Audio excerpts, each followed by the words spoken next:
তুমি কি জানো উম্মত, আমি 23টা বছর টানা তোর জন্য কেঁদেছিলাম উম্মত। আমি এমন কাঁদা কাঁদছি রে উম্মত তোদের জন্য।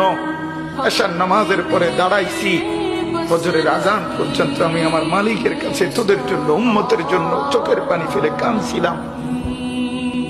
আমার এত চোখের পানি তোর দিল গলাইতে পারলো না।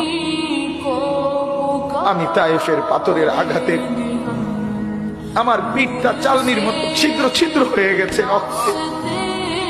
আমি বুকে পেটে 2টা পাথর বাঁধছি ক্ষুধার কষ্টে। আমি উহুদের দান্দান শহীদ করা রক্তে উহুদের ময়দানে পড়েছিলাম বেহুশ হয়ে। আমার ঘরের চুলায় 3 মাস রান্নার জন্য কোনোদিন চুলায় আগুন জ্বলে নাই।